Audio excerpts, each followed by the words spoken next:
ዛሬ የምናከብረው ታላቅ ቀን በመከራ ጊዜ ኢያቄም ወሐና የገቡት ስዕለት የጭንቀታቸው ውጤት ዛሬ የተፈጸመበት ዕለት ነው። በመከራ ውስጥ የምናልፈው ይሄ ዘመን ስለሆነ አይደለም።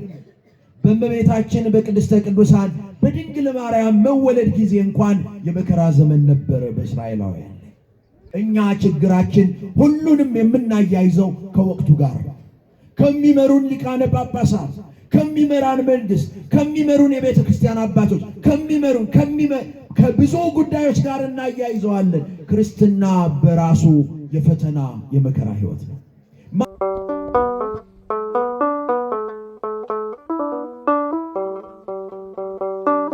ወእሁብ ብጻትየ ዘነበብኩ በአፎየ በከንፈሮቼ ያሉትን ስዕለቴን ላንተ እፈጽማለሁ። መዝሙረ ዳዊት መዝሙር 66 ቁጥር 13 እስከ 14 ላይ የምናገኘው ኃይለ ቃል።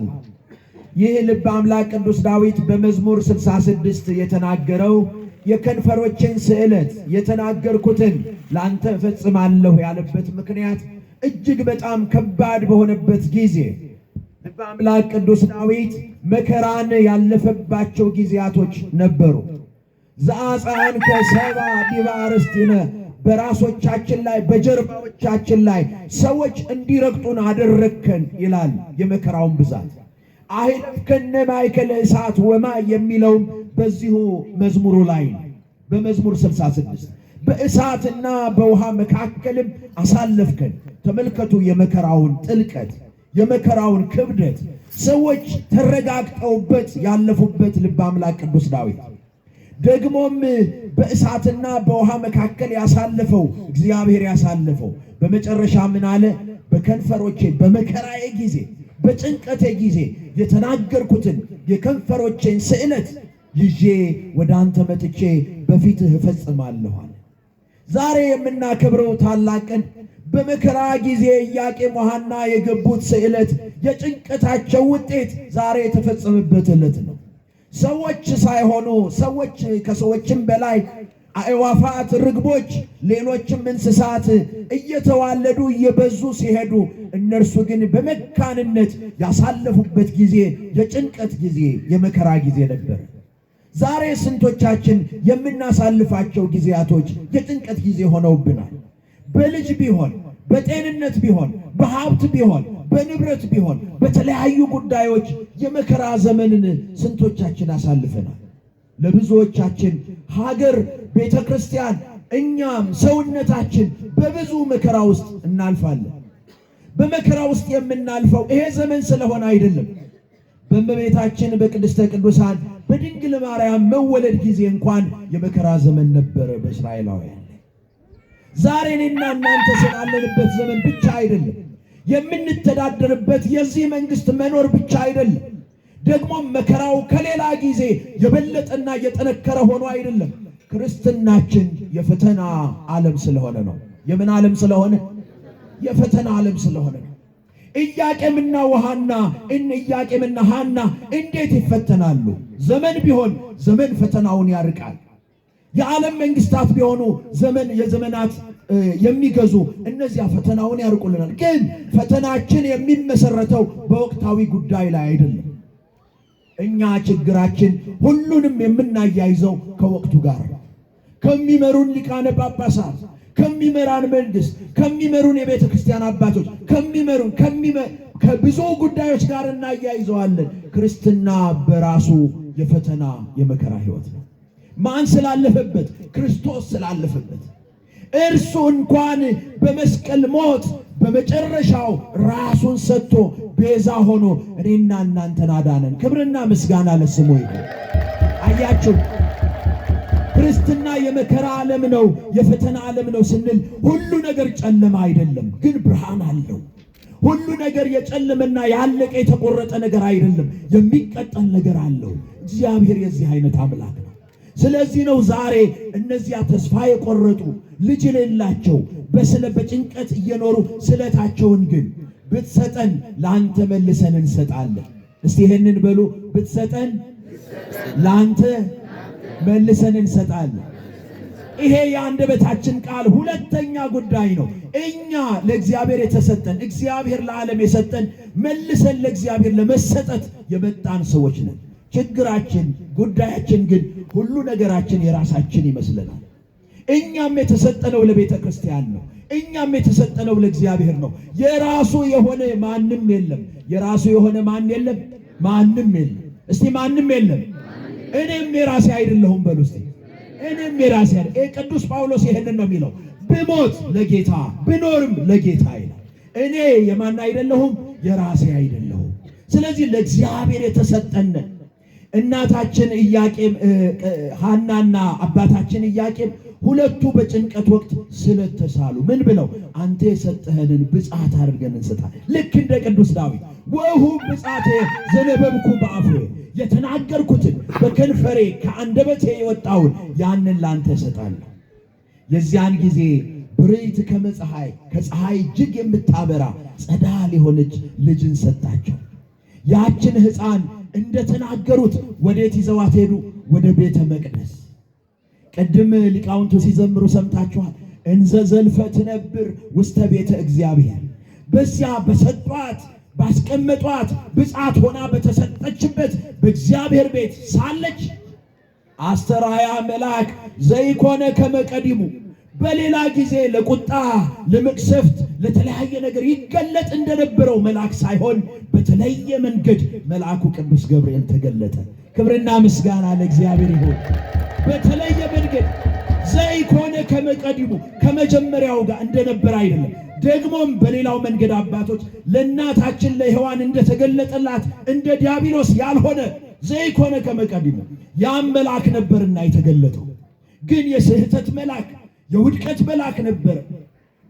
ይሄ ግን የተለየ ሆኖ ቅዱስ ገብርኤል ተገለጠ።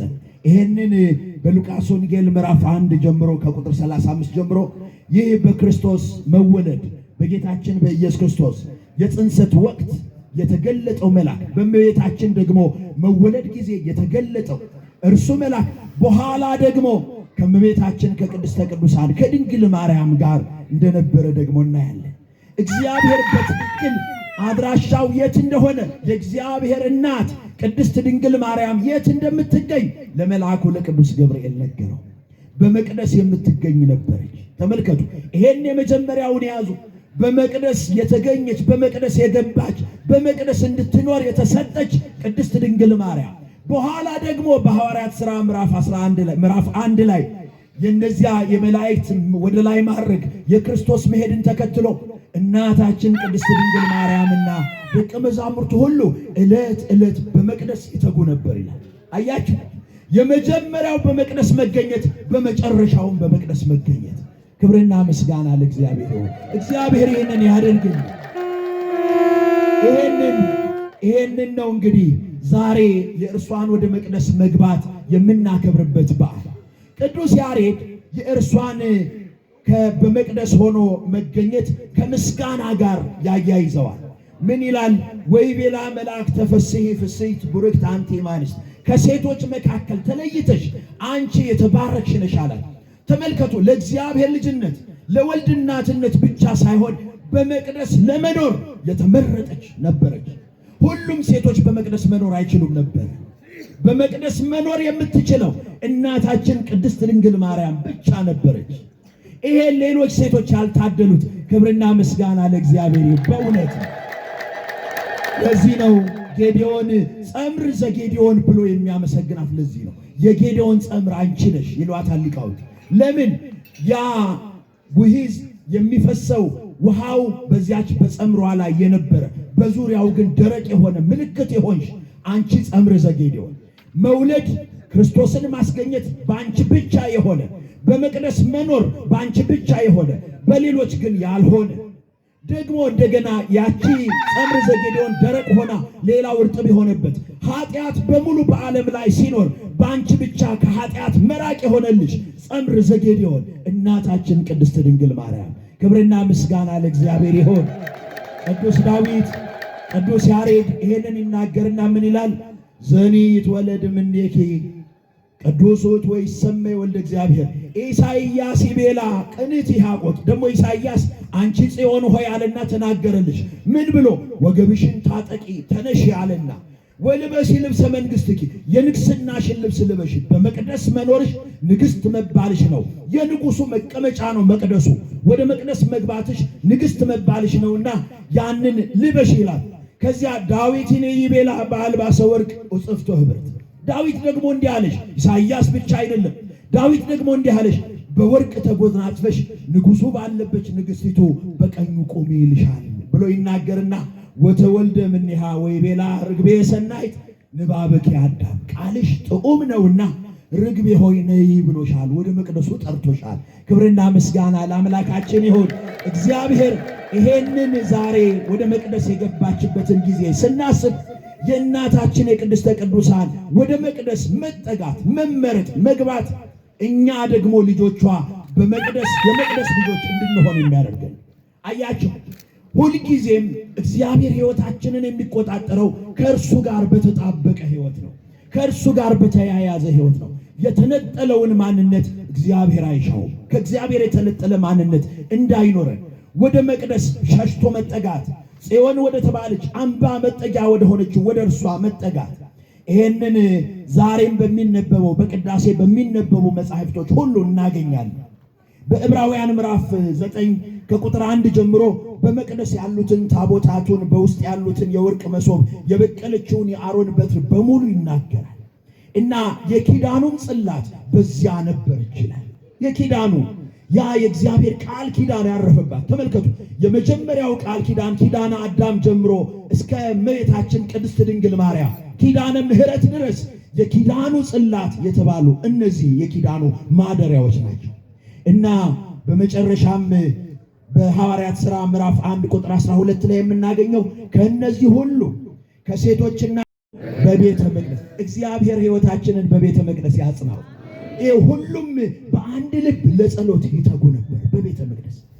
ዛሬ የእግዚአብሔር ቤተ መቅደስ እኔና እናንተ በአማናዊቱ ቤተ መቅደስ በቤተ ክርስቲያን በአማናዊቱ ቤተ መቅደስ በድንግል ማርያም ምልጃ እየኖርን እንደ ቤተ መቅደስ ሰው መኖር ይገባናል።